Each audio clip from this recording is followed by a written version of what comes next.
All right, let's do this. All right, cool. Streams are happening. Let's throw this in here.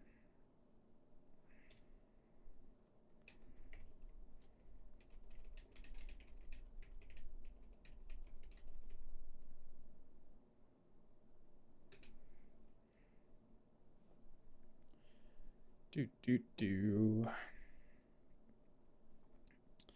right, if you get in the chat, just give me a quick, hey, what's up? So I know you're watching, everything is working all right.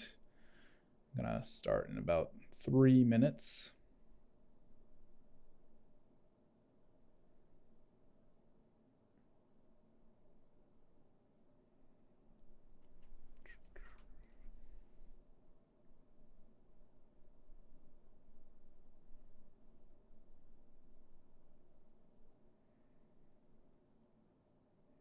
What's up, Kira? Human Element. All right. Got some people joining. That's good. What's up, Mark? Yeah, I'm doing it a little bit earlier tonight. I'm hoping the timing works a little better. It works a little bit better for me. I don't know if this will be a new time or anything. I just felt like doing it because it seemed like good timing. So I know, Vic, I recognize your handle. I just can't always remember people's names. I'm getting senile. Or hopefully not senile. I just have kids and they eat away my memory. What's up, Grant? It seems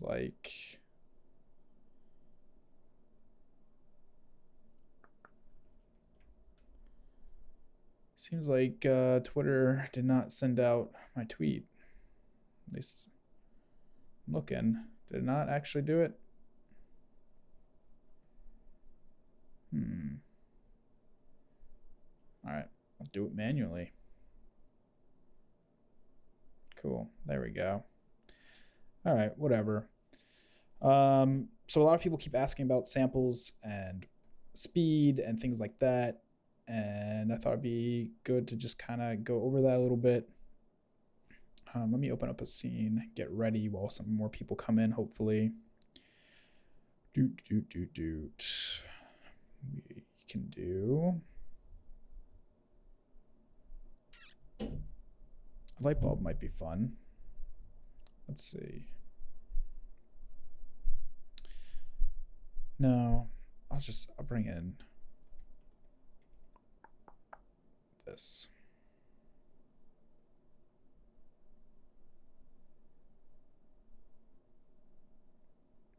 Will this be on a product shot? What do you mean by a product shot? I mean, it can be like I can get an iPhone and texture it up really quick. Right now I just have a shader ball open from my new metals pack, but I can definitely do whatever you want.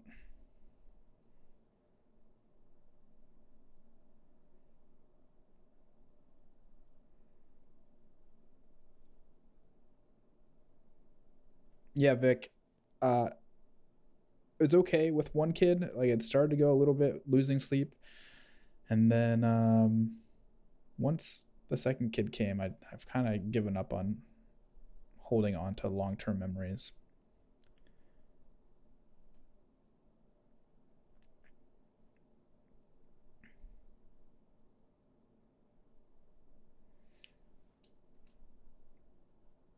No, we can do a product shot. I have a phone already textured and everything, I think. Let me see. Because I was going to do an iPhone 1 a while back, so I can load this up. Just take a second for it to bring everything in, but something like this.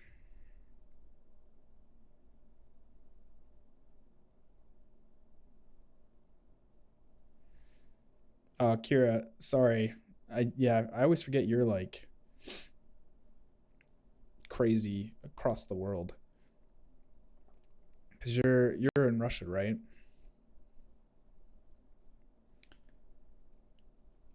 I can do some more whisper talking again. Goes back to the corner. It is 420 somewhere. Always. Especially in California now, since you can buy in retail shops. Yeah, I mean, if you want me to show how to like optimize ass of the earth, yeah, optimize something like this, I can do that. I can use a shader ball. I can go over both. Mostly, I'm going to talk about what's in the render settings, the differences between passes in progressive rendering when you're actually rendering in bucket renderers, or unified sampling is what it's actually called, things like that. Setting up your lights. I think, yeah, I don't have any sampling overrides at the moment, so if I just hit the bucket render, you'll see this is pretty quick. I only have 2 cards going at the moment, and it's still pretty quick. I'm just doing just a quick point cache.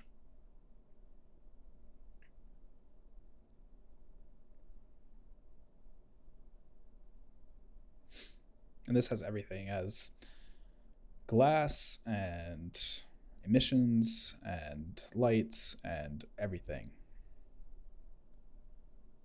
I think this even has double glass the way this is set up.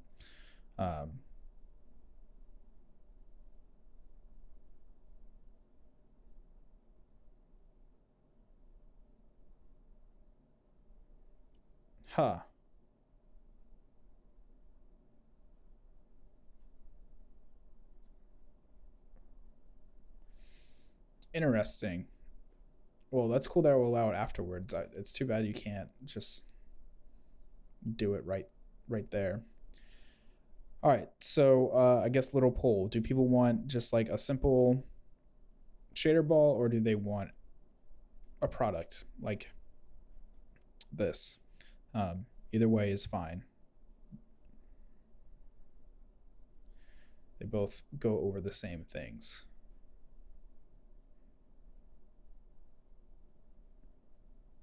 Yeah, I remember on the last stream you asked about that, and we were trying to figure it out. And it seems like depending on the codec, it makes a big difference.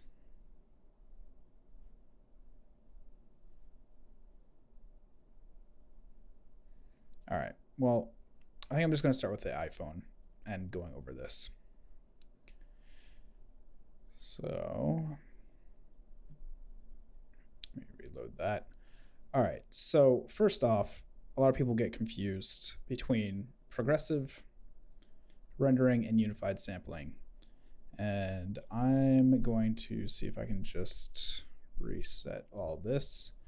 If not, no. All right, I'll just make a new one and go to Redshift. So this is everything that Redshift starts with. You can see this high number of passes here for progressive. You can see pretty low numbers here for unified sampling. No AOVs turned on, nothing in optimization, nothing in GI, all this, et cetera, et cetera. So we'll start breaking this down.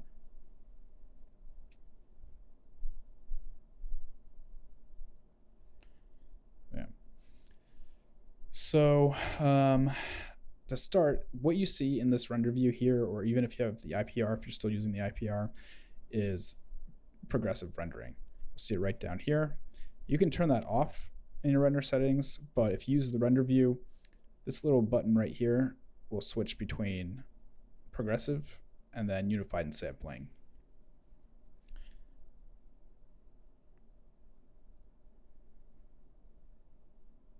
You'll see it's a much cleaner image. It's as if you're actually rendering it out. So it kind of gives you a baseline idea of how you can time your renders out. So let me clear this out. We'll just start with some base lights. And I'm going to go in and turn off the default light here. So we're just getting whatever lights we put in the scene. I'll turn that off. Do I have another light that's hidden? I shouldn't be getting any light. Oh, it's illuminating off the phone. I forgot that was illuminating. All right. So what we're going to do is bring in an area light. And it's giant compared to this little phone. Bring it over here. Twist it off to the side. And scale it down a little bit. And as I'm thinking about this, an iPhone might not be the best thing to use because it's already got an emissive screen. I think I'm gonna just kill that screen. Let's see, function. Where are you? Down here, screen. Right there. All right, I'm gonna kill this just so we can get real results happening.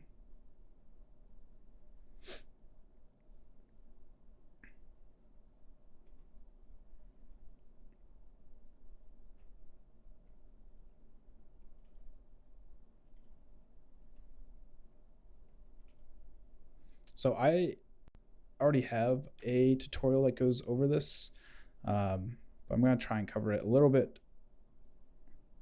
I didn't say it was stupid. I didn't even think about the emissive texture on there. It just controls it differently. But what I was going to say is I already have a tutorial on this, but it's already kind of outdated at this point. There's better ways to go about it. Yeah, I don't think the idea was stupid. I think using a real product is pretty smart, especially something that has metal and glass and lots of detail to it. Like if you look here, you get some noise in there because it's glass. So the way we're going to handle things is by process of elimination. One of the best things about Redshift is you can see what your samples are. So if we go into our render settings as I have, click on Redshift, show samples, turn that on, and you have to make sure your buckets are on, and hit render. And why does it say it's rendering a point cloud? It should not be. That's a lie. I don't know why it's saying that.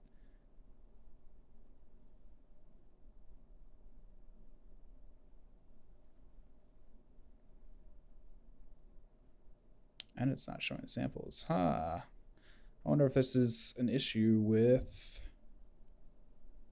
2.5. I should have shown the samples, even though it should have been like a full override. All right, that's weird. All right, so if we look at our samples when this comes back on, you can see how noisy this is. And because I've turned off the screen, it looks like it's going all the way through. That's okay. I'm gonna take that off and just turn this back on.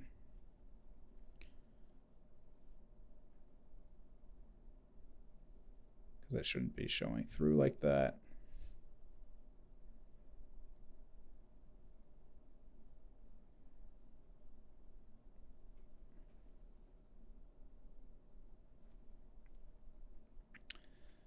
Sorry, if I check my watch, I'm just making sure my wife isn't calling me to go say goodnight to my kid. All right, so we got these samples going. You can see over in the white areas, we're getting a lot cleaner image, and then these black and grays, not so much. That's where all the glass is too. So we can clean that up by either adjusting samples in our light, which we can't do here, but all the way down at the bottom, so under area. And it's going to be different each light, and I go over that a little bit too. You only get to say no once to that. That's not true. My kids are old enough that it's okay. A Coke bottle. I think I have a Coke bottle sitting around. I can bring that in too. But to clean these up, the best way I like to start is start with lights. It keeps things really light and moving quickly. So if I do this and double it, as it renders again, man, I don't understand why it's saying point cloud. I do not. Oh, because I'm still on that setting there. That's why. All right, there we go. That's why things weren't getting overridden. There we go. All right, so you can see just going up to 32 samples here makes a big difference. It's mostly all white, and that's what you want to go for. So if I go back down to say 8,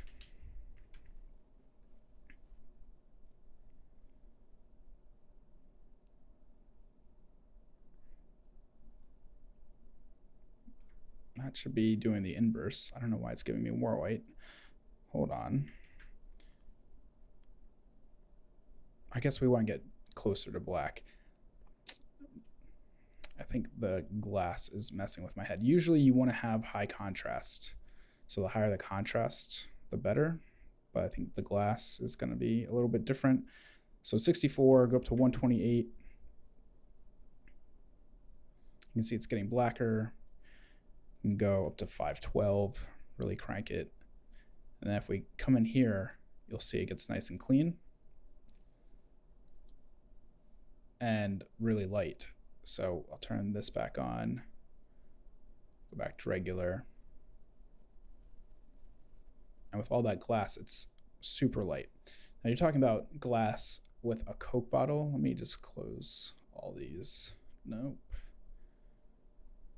Turn this off. I'm pretty certain I have a Coke bottle.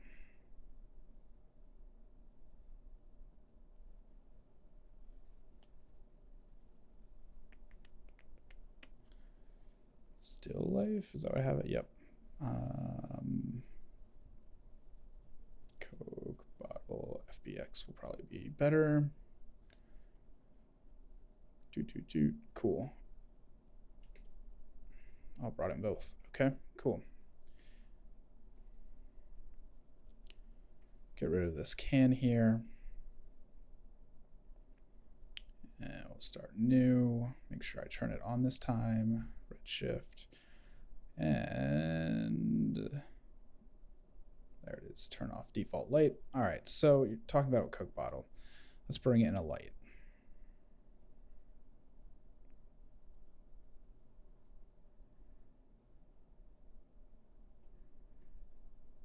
So this area light's going to be pretty big. I'll have to get a material on it in a second.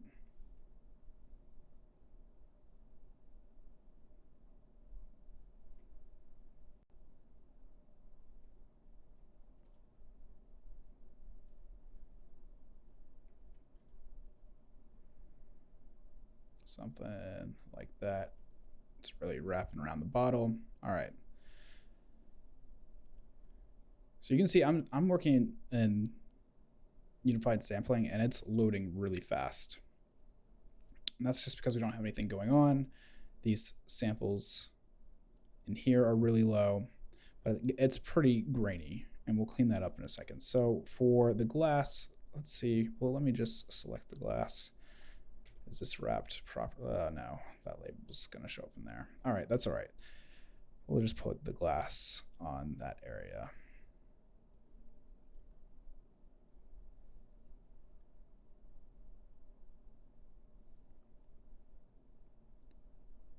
So, and let's get some glass going. All right, so there's some glass, and we'll bring in another area light.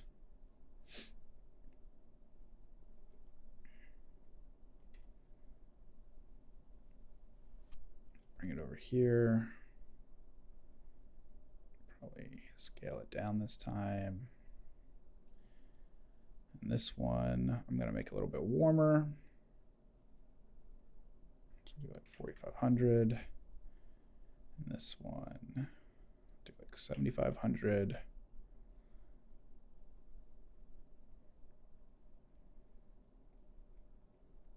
How is this set up? It's almost like it's got double.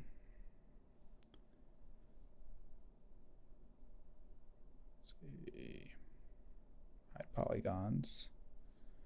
I guess they want this to be liquid in here. We don't need that. Okay. Oop. Get rid of that. Restore. Cool. All right, so we're back to the glass.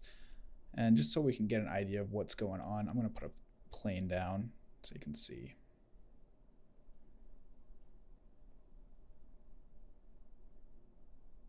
All right, so you can see in here, even without showing samples, the floor is pretty grainy. And if we get pretty close to the bottle, let me just frame that up.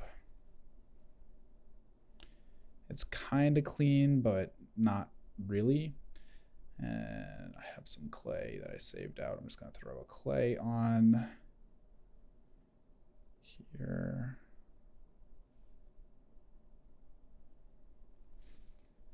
There we go. So you can really tell down in these areas in there.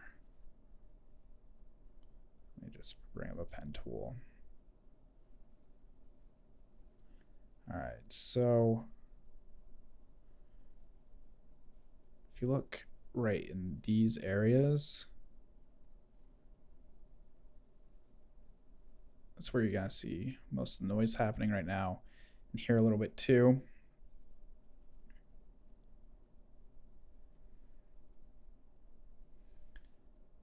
So the way we can clean that up, like I was saying with the other image, is by adding samples to your lights first. And we haven't even added any global illumination or anything. This is just regular cleanup. Keep it nice and quick. So for our blue light, we can go up to something like 64. See a little bit of cleanup in there. But I think mostly what's going to do it is this big area light over here. And we can do something like 128. See how that cleans up. You can see the floor is getting nice and clean down here in this glass area. These crevices, it's getting pretty cleaned up. All right, man, take it easy, Grant. Don't work too hard, man. And so really quickly, it cleans up. So if we turn on our global illumination, you might start to see things get a little bit heavy here, but that was 4 seconds for glass. So for this, I'm gonna turn this up to about 32 and do about 8 samples, nothing crazy. And for this, we can do 64. Come back out, hit refresh.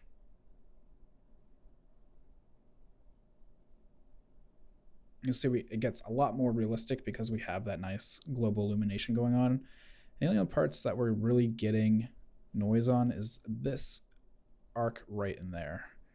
So if I open this up, get a pen, we're going to be looking out for this area right in here, right along this edge here, a little bit down in here. But most everywhere else is cleaning up really nicely. I'll go into the samples so you can see that too. So a lot of people start just cranking unified samples up right in here for mins and max. I think that's the solution because that's what you're used to in Octane. But that's really not the key here. So this big area light, let's try going up to 256, see if that helps clean it up. I think we'll mostly see it on the floor. You can see it a little bit in the bottle cleaning up. So that's helping. But where it might really help is that we can actually add samples into our materials too. So, that's doing an okay job. Let's take a look at our glass material here. It's over here as well, but I don't know what this thing is where the render view keeps refreshing all the time. I thought they had fixed it, and seems like they haven't. All right, so in our material, we have samples under reflection. We have it under refraction, which is the transparency of the glass. And we have even subsurface, but we're not doing any subsurface scattering. We're just going to worry about reflection and transmission. So having worked with a ton of glass, I know it can take a lot to clean it up. So I'm going to mostly put it in the refraction right here. And then if we need to, we'll do the reflection. But I think going up to something like 32 will probably help.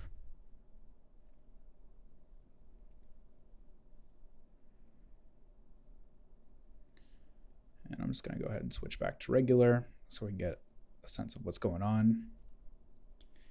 And you can see these edges are looking a lot better.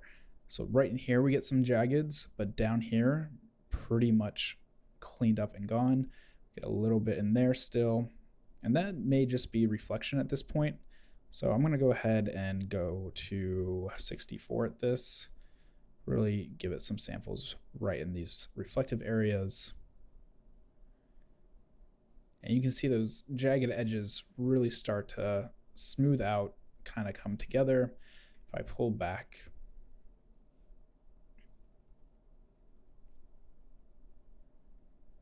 something like that, we get a pretty clean looking glass. So, I mean, this isn't 100% perfect either. The way this glass is modeled is it's just a thin wall of glass. So it's one pane, but an actual bottle would have some thickness to it. So if we go in here and hit D to extrude just a little bit, I'm going to come out about that. Throw this glass on here.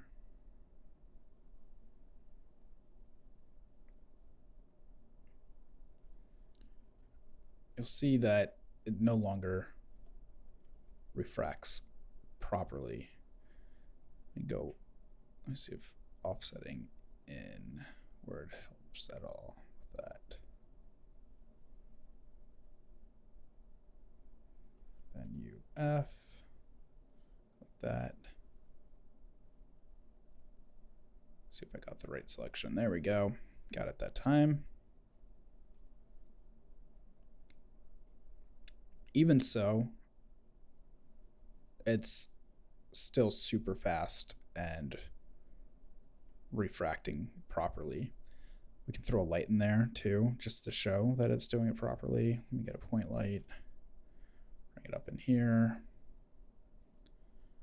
turn that off for a second.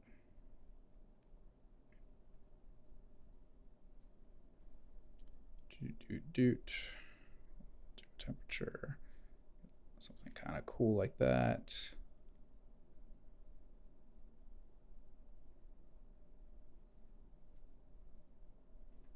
Sure, yeah, that's actually in the bottle. See these little quasi-caustic rings in there. They're not true caustics, but that's okay. And I can even turn that on and show that it's still going to be fast. And so this is without even adjusting our unified sampling. It's just adjusting our lights. So you can see that the point light that we just put in there is pretty noisy. And because it's a point light, there's not much you can do about it except to crank up the samples. So this is that point where you can start balancing things out. So I'm going to go say to 256. I think that's probably going to be a good starting point for seeing how well this plays out.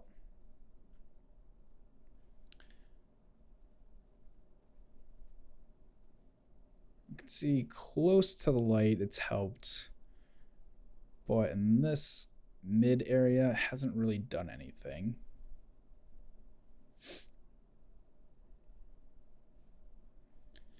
So it may just be one of those things that you gotta just crank it up. So I'm gonna bring our minimum up to 32. That way it's not ignoring some key areas. And let's try 1024. Let's see if we can get this point light to play along. It really does not want to play along. That's okay. What we can also do is check our GI settings. So if it's going in, might need like, try like 8 bounces, and then down to sample filtering. I'm gonna crank these up to 8 as well, see if that helps out. And what that's doing is just saying, give some more calculations in the bounces. The first GI setting was saying do more bounces. The second one was saying how many times it bounces through things right in here.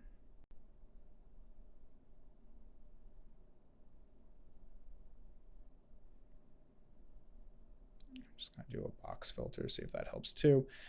It may just be that our global illumination is doing it as well, so we can crank that up.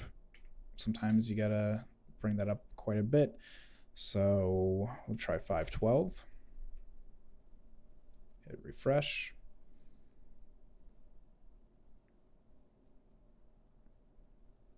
It's just really not liking this area light, or this point light, I mean.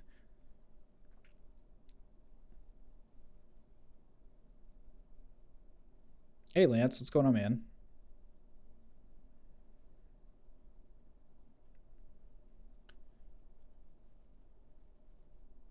So for something like this, if you just can't get it to go, especially for a point light, might swap it out for an area light, but set up as a sphere. So we'll try that out. We probably have way too many samples now, but that's okay. And we're gonna set this to sphere. Change the color back down to say 4,000. And we can make this like 5 by 5 by 5. Intensity, let's try 20. I can already tell we're gonna get a lot cleaner image just looking at it. Already the noise is a lot nicer.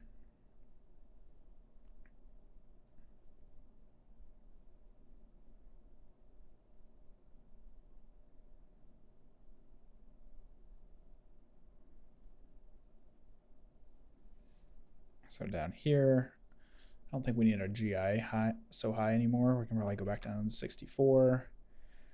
And number of bounces can probably be halved. This in here, we can probably go back down to like 4 and 4. And then here, we'll go up to 512.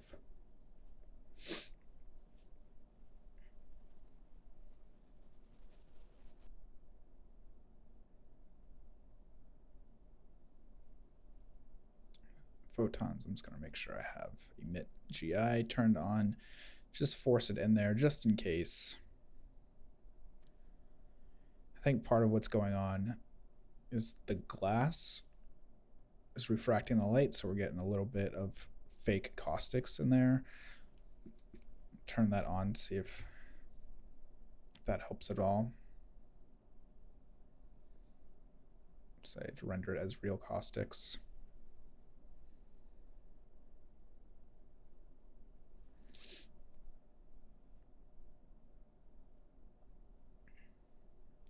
Still a little bit noisy. So maybe we do need to keep our raise a little bit higher. Back up to 256. Also made our sampling screen a lot smaller under the point cache. So it's cleaning it up a little bit. It's one of those things of working with glass that I think it's just gonna refract the light and disperse it a little bit more in here. It may also be worth checking out my samples in the clay, because definitely haven't done that yet. So yeah, in here, I can probably say 32 for that. There's no reflection, or sorry, refraction. That helps a little bit.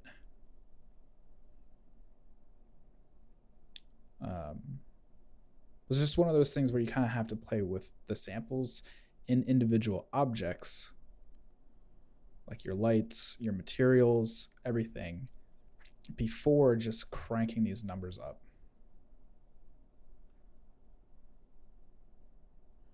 you can see now with two 1080 Ti's, this is 30 seconds. So you can quickly start to get some really high numbers for render times that you probably don't want.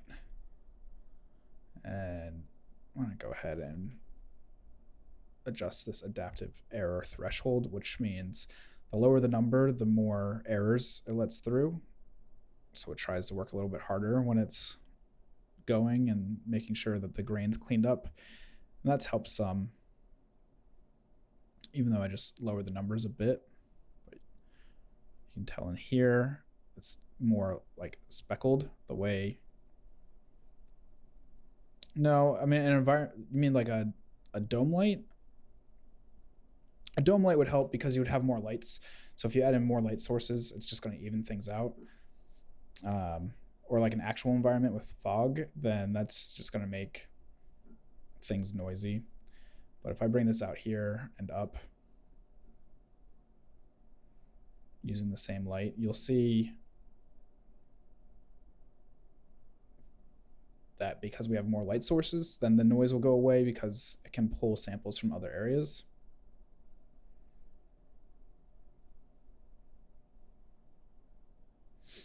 So like what kind of environment? Do you mean like a dome light environment or like a fog environment?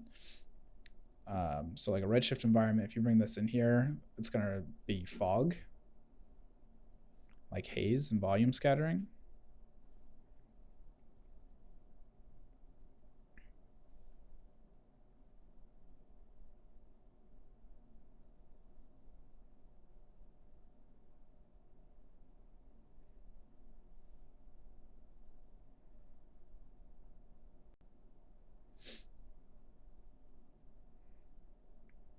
Yeah, so you can see right in here, Redshift environment is going to be volume scattering. I'm just going to kill these, or at least the bottle, get a little bit simpler scene going to show you. If you go check out my God Rays tutorial, I go over it a bit. I can just do 2 lights for now. So once you put in an environment, you have to tell your lights to contribute to that volume environment. You can do that just by clicking up like a few times on there. I like 0.01. And then this one I'll do 0.01 as well. And we can bring our scatter up a bit more. So if you look in here, it's hard to tell because we don't have a shape. Let's do like 20 by 20 by 20. So if you look now, we've got our lights. And all around we have fog.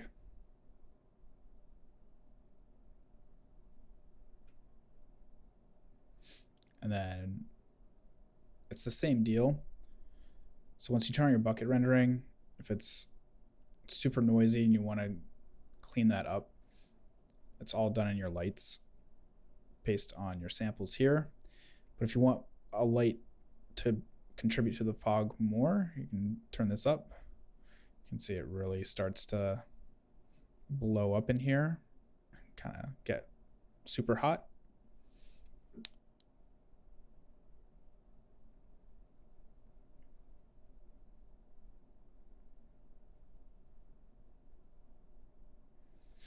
So the fog height setting is going to be wherever you want it. So this is called a vector right here when you have 3 points like this.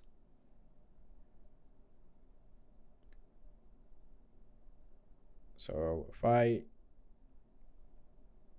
don't check, or if I don't uncheck use transform, let me turn down this sampling rate. It's getting a little ridiculous. What's up, guys? Braden. HP as well. HP, you're always going to be HP to me. I know it's Brian, but it's just so much easier to call you HP man. But yeah, so going back to answer the question, the height here, if you turn it up, is going to be on the y-axis. But you can control it if you use these transforms. So right now you can have your normal coming this way. Let's bring the phase like this, bring it back. So now this is on the X plane. So if I turn this way a little bit, you can see that it's only going in one direction. And then if I turn that off and do this,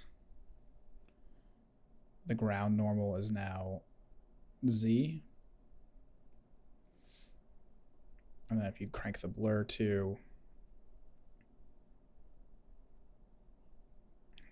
change our phase, so that way, depending on what angle you're looking at it, you get fog or you don't.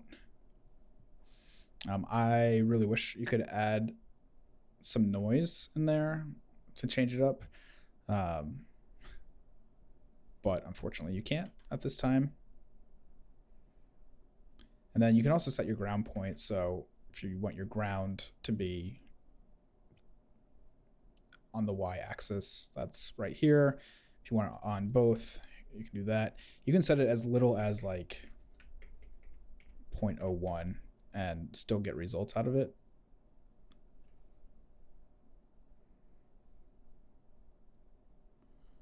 Try and show you like a hard cutoff. 0.25. So you can kind of tell. There we go. It's on the vertical, and then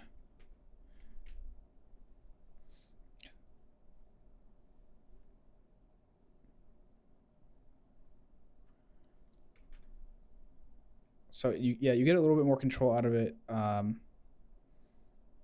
It'd be great if they could do noise in there too. All right, so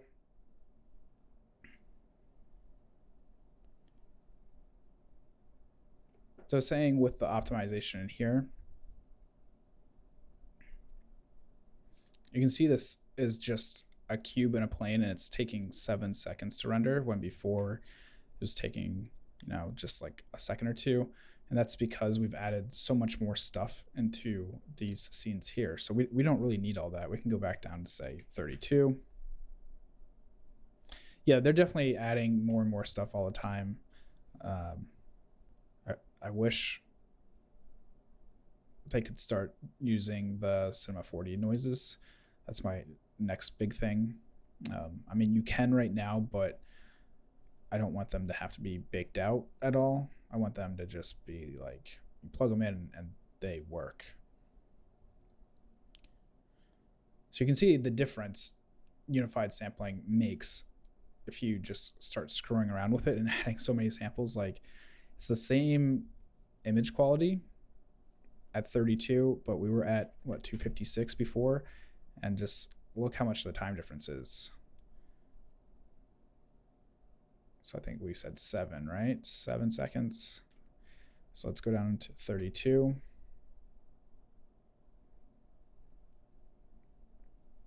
It's 3. Our GI settings are really high. We can probably just do like 16 for this. I bet we can get it under 2 seconds. It's 3. Let's cut our bounces down, and we can do this at like 32. My goal is to get to 2 seconds. 3. I think that's probably closer to 2, but I think this might be a little too noisy. It's close. So the other thing you can do, which a lot of people don't realize, is these shapes, these buckets that you're seeing on the screen can be controlled. So right now, by default, they're set to 128. So 128 by 128 pixels. We can set it as low as 64. So if I hit reload, you'll see they get really small. It looks like it's moving really fast, but it actually added a second. If you go up to 256, they're going to look giant. So I'm going to hit refresh. And that can actually speed up your time quite a bit. And choosing different orders can change your time too. So you can see it's a different pattern. It's going to start here and kind of be a little bit more randomized. And horizontal is going to go from top left to bottom right.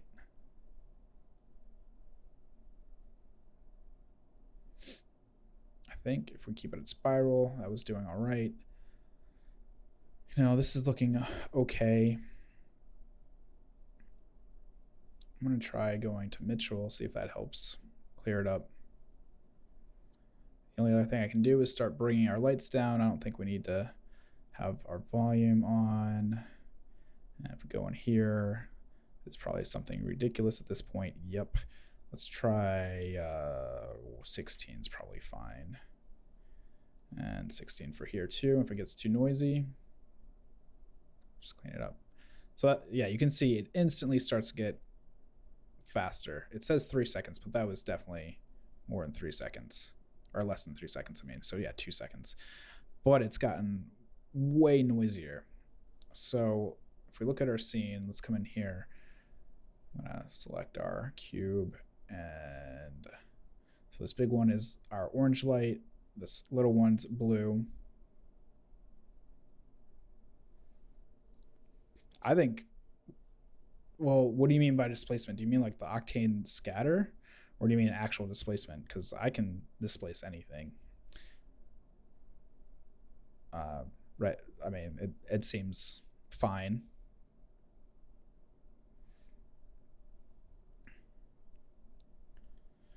So our big light, let's do this, 32. This one over here, I can do 32. You'll see we get it cleaned up pretty quickly. I'm gonna move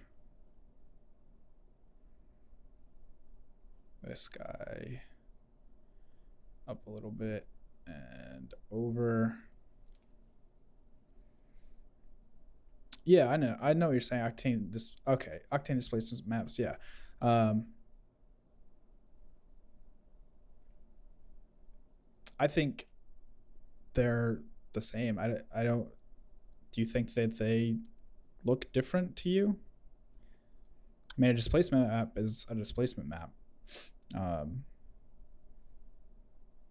Like, I'll bring in capsule. Give this a test.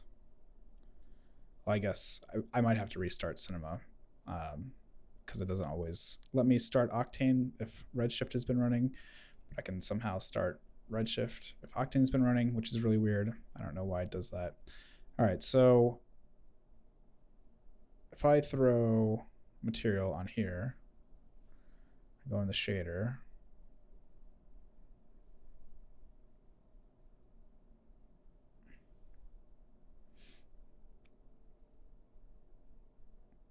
I mean, being like how you work with it is going to be different because it's just a different UI setting. Like they have their own little node graph.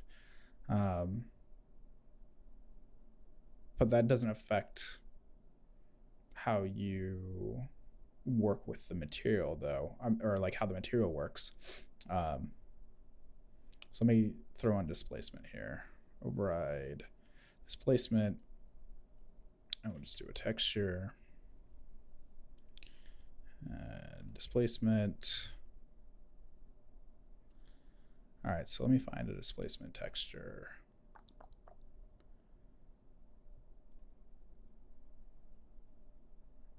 Textures.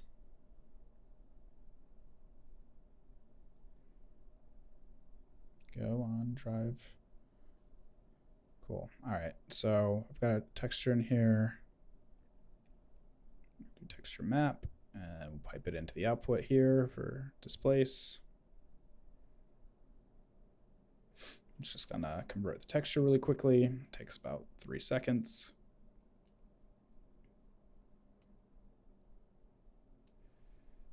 there we go. So, I mean, it seems kind of straightforward, I guess. The only difference I would say is just the UI aspect of it. I mean, you have to use Espresso here. Probably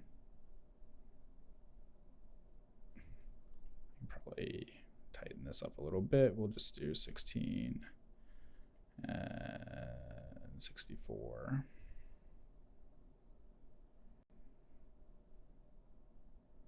So it seems pretty identical. And then if you want to scale the texture depth down, then you can have it go inverted or go this way to have it come out. And have it do it on vector points instead versus height field. You do it by tangents, but then you have to select a tangent channel. I mean, I kind of feel like you get a little bit more control out of the way this is set up, because you have all these range options right in here. And you can also do it through the texture here. Let me see if I can get Octane to play nicely. I bet it's going to crash, but I give it a shot.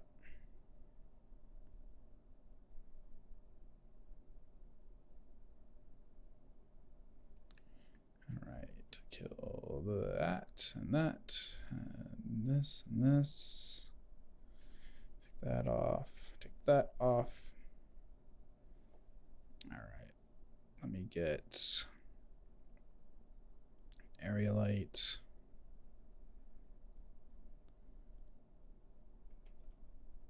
Just set it up like so.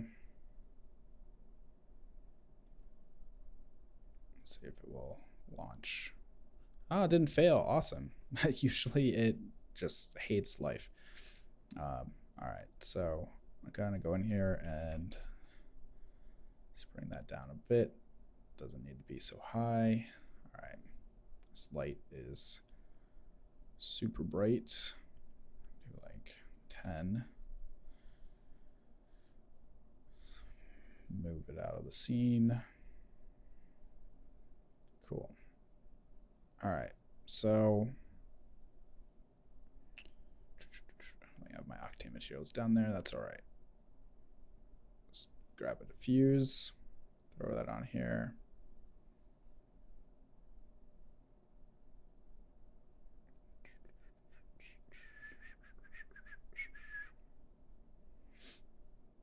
Give it a couple more subdivisions so that works better. All right, so we've got our diffuse. And come in here, in image texture. And do I want to do anything else? Displacement.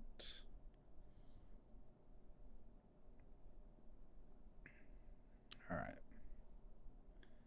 Let's grab this here. Nope, don't need to make a copy.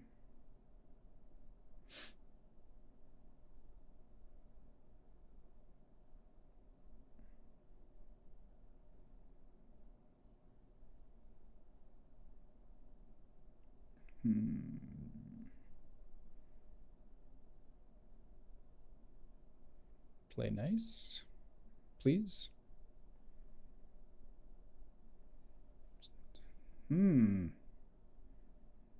Because I put on the light. Go me. There we go. So I mean, you kind of get some of that like range stuff in here, like the mid-level. So you can control that a little bit, but you don't get nearly as much.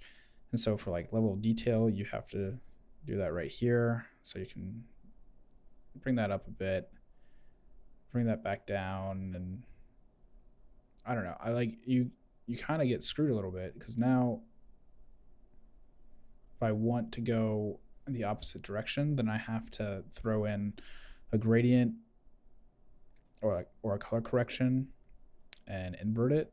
So if I put that in here and here, people are going to be pissed. They're going to expect a Redshift stream and come into some Octane.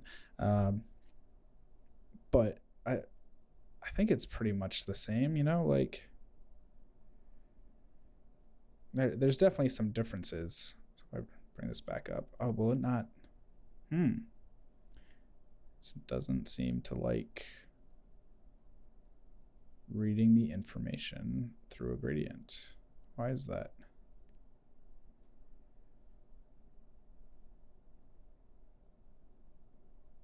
Saying the gradient's blown out.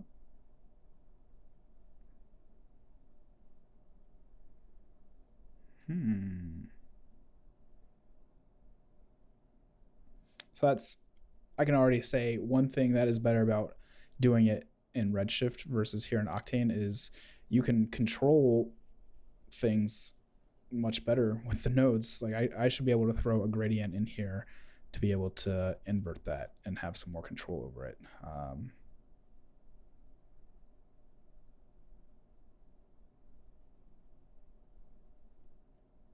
So like this right here should do the same thing. Like this should just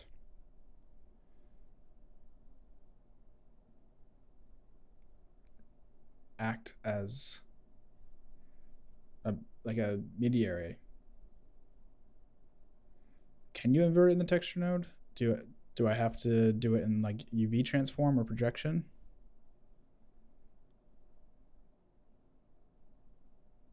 Oh, invert. Okay. I see it right there. I see what you're talking about.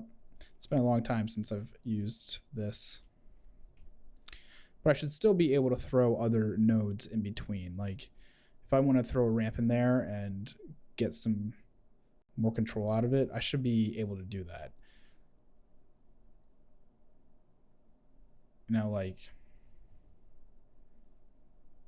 I'm going to turn off one of my graphics cards. It is freaking out doing the live stream too. Come on, you can make it. Just want to get to my settings. Come on. Stop. There we go. Stop. There. Cool. All right.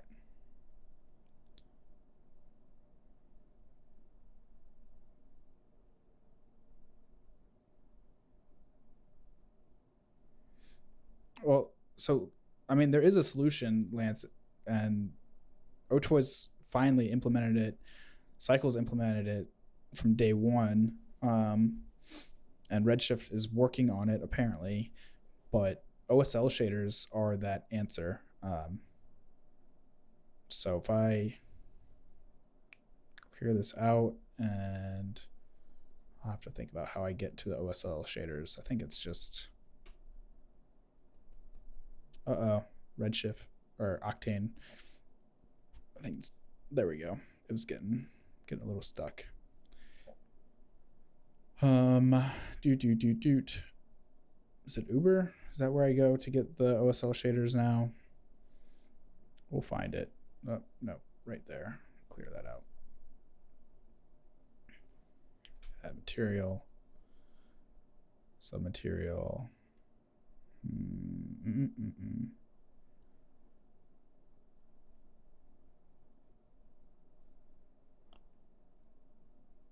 Well, if anyone knows how to do the new OSL, up there it is, OSL textures. Okay, so one, you have to put code in here, which is really stupid. I don't understand that. You can actually download OSLs.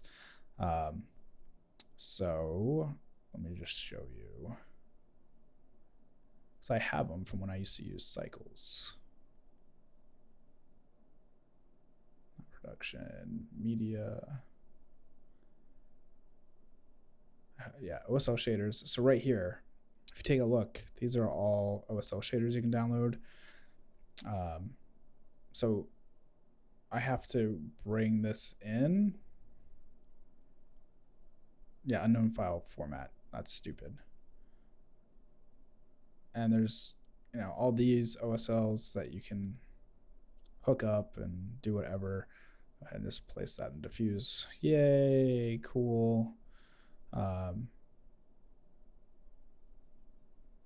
You know, that's how it should work. And then when you bring it into another one, another render engine, then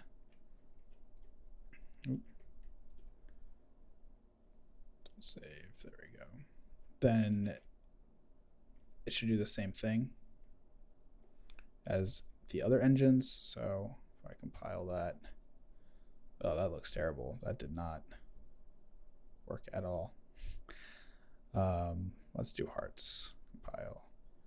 So these are all really simple. It's basically just code that any render engine can use.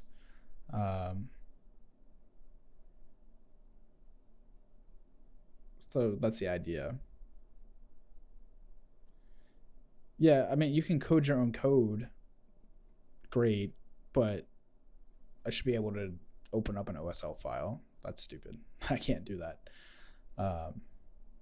But if I were to go into cycles right now and choose this same code group and paste it in there, then it would look the same.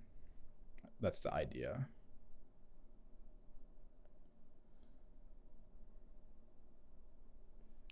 All right, so going back to this. So this kind of went on a weird like rabbit hole of exploration. So Brian HP, does that kind of go for or against what you were thinking? I still think it's way easier to work with displacement in here.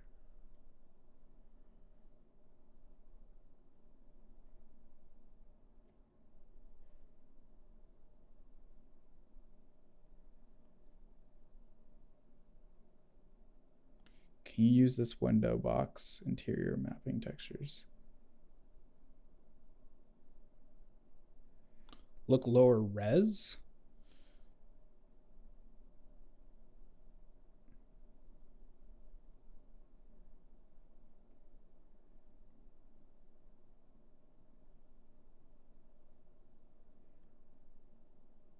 I mean,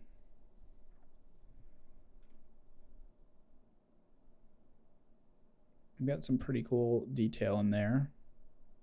Maybe turn that on. Now I can really clean it up with more subdivision. I mean, you can't get much more detail than what's happening right in here. Like all these little like greebly things in here.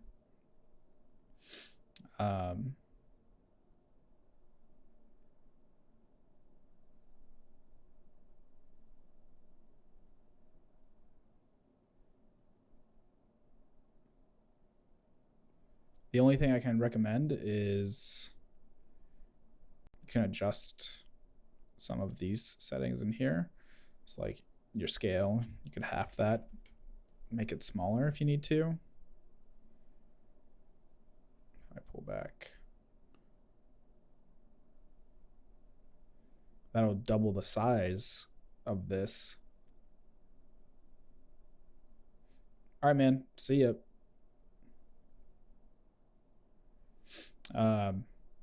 Yeah, I don't really know. I think they look the same as long as you have a texture pack that is quality. So, yeah. All right, so I know this has kind of been a weird live stream. I hope if you came here looking for optimization in the beginning before we started deviating away from stuff, this helped. And you can figure out how to render a little bit faster and you're not just cranking the hell out of your min and max settings. I've seen a lot of that lately, especially if you are using some of my new packs. I've had some people say that they're slow. You gotta make sure you're optimizing your scenes. That's the only feedback I can really give to that. Some of them do get a little heavy. Let me just throw this on here as an example. I mean, this is 2 or 3 metals worked together, so it gets a little bit heavy. But if you optimize your scenes, And let me just turn off displacement, overrides, and all that. It should be relatively quick.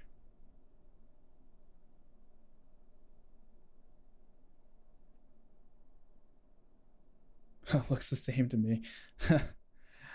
Are you hiding in the corner because you said it looks the same, or are you hiding in the corner because you said that the materials are slow? Either way, it's okay. I just, if they are slow for people, I want to adjust them to try and make them faster. But I also want people to realize they need to take care of their scenes too. Like, this is still set down at 0.05 or 0.05, and make sure I'm not doing anything crazy in here. Oh, the tangent. You didn't cause a tangent? No, that was HP. That was Brian. Brian totally asked about where was it? Let's see.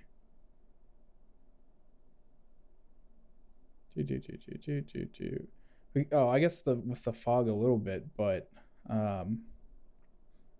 now we got on the big tangent when Brian was saying that he thinks it looks lower res.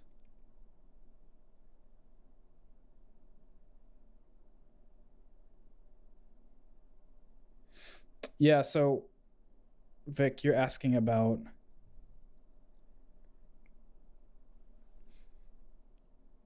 sorry, I'm reading the chat. Vic, you're asking about, do I get lag? I get lag all the time.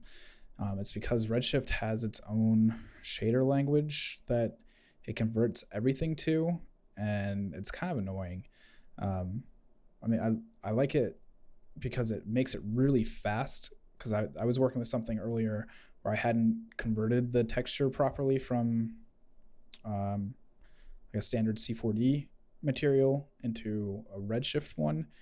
And once I did that, I mean, I was getting like 30-second of frame renders, and it went all the way down to 5. So I understand why they do it. It really does cause some lag sometime. Let me clear this out, and I can show you with this. So put this on here, and come on.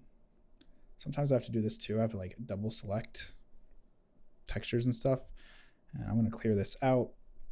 I'll bring in a new texture, and we can use it on our diffuse. So if I hit open and then go to connect it and put it into the diffuse color, you'll see there's going to be a lag. Let's see, 1, 2, 3, 4, 5, 6, 7, 8, 9, 10. So that was 10 seconds before it actually showed up. And that's because it's converting, and that conversion doesn't use the GPU. That conversion is all CPU processed. So depending on your CPU or CPUs, if you have dual chips, it's either going to be unnoticeable or it's going to take a long time, especially if you have something higher res like an 8K texture.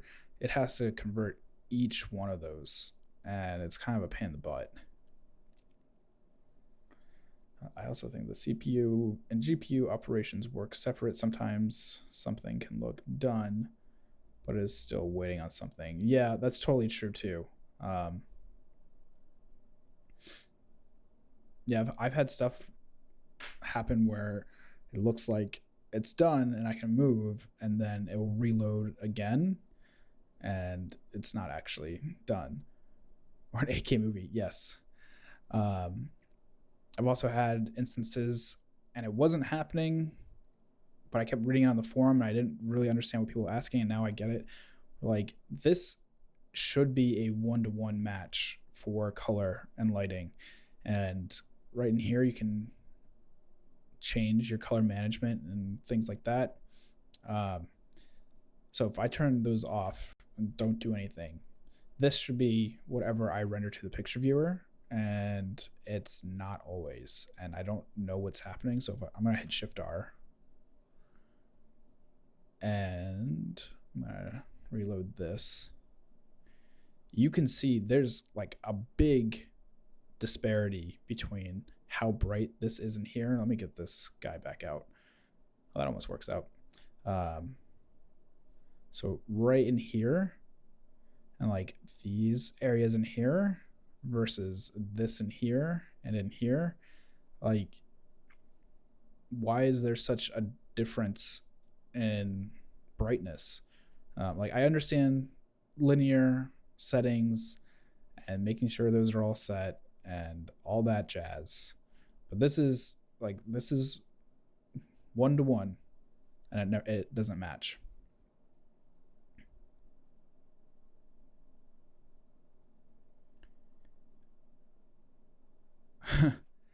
Yeah, I mean, Redshift has definitely gotten faster, I feel like, too. Like, what was it? The end of August it came out of beta, and I felt like some of the conversions were just like, come on. And then the final render times were really fast, and so they're definitely getting faster and faster. Just one of the problems now is just like consistency. I was talking to Chad Ashley about this on Twitter. Is like, all right, consistency in here and in here needs to be 100%. And then like the curvature node, it should match 100%. I haven't read anything, Vic, about motion blur and render view. I don't know what's up with that. I kind of understand it. I don't know that it would really benefit too much for me in my workflow. Like if I'm looking at a single frame, I know that I'm looking at that frame and I don't really need to see stuff being blurred. So I haven't really been keeping up on it. I do know a lot of people have been requesting it. But just to give you an example of what I mean, let me see. So I have a Octane or a Arnold layout going. No. All right, I'm just going to jump into standard and go into plugins. C4D to A. Do. IPR. There we go. It's weird not having a layout available. All right, so here we go. I kill these lights. That's pretty awesome that it's reading the Redshift lights. I was not expecting that. And I want a quad right there. And I'm going to blow this up. All right. So as I move around, and this is CPU based. This is Arnold. I jumped into Arnold just to kind of show what I meant. You can see this is what we want. And I'm going to take this off. I'm going to very quickly just do a render. And it's going to be 1-to-1. Why? It's because I have. Let me just throw a Arnold tag on here.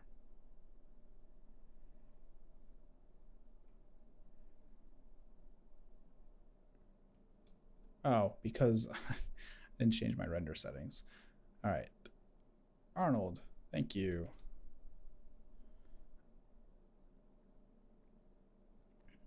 Okay, so if you look at this, look here, this clearly is grainy because it's in an IPR mode.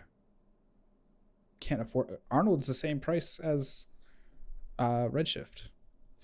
If anything, it's cheaper because you can buy multiple licenses for like huge discounts. When I bought Arnold, man, it was almost $2,000, and now for $2,000 you can get 5 licenses. So it's come down a lot. And $600 a year, that's the same as say Redshift at the moment. I mean, you can, I guess next year with maintenance, you can get it for cheaper. I guess it's going to be 250 or 300 or something for Redshift. And Arnold maintenance is pretty much the same unless you're on a subscription. So yeah, Octane, Redshift, Arnold, they're all relatively the same. So what is Octane is 20 a month. So what does that equal?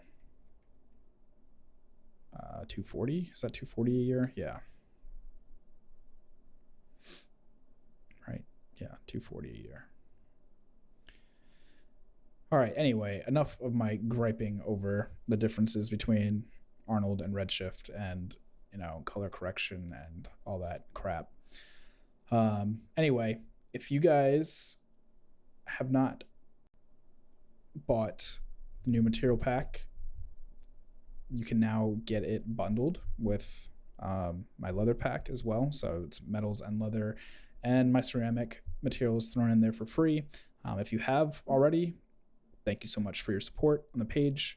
But there's a Gumroad link right at the bottom. You can check them out, download them, get 5 leather, 5 metal, and a ceramic one.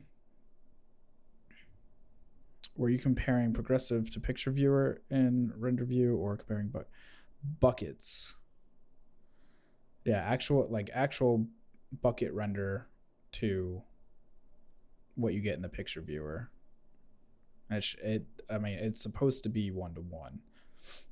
So I've had it bite me in the ass a couple times where I think like I'm overexposing a shot and then I render it out and it's actually too dark.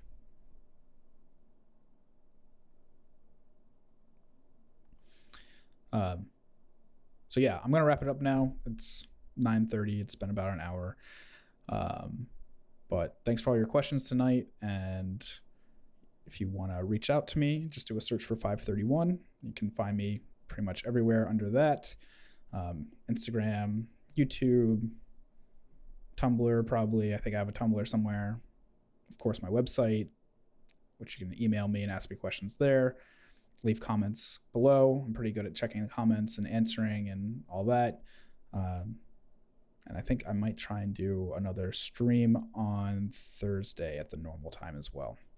All right, guys, thank you so much for hanging out and supporting me and, you know, just kind of screwing around with this stuff. And I'll talk to you all soon.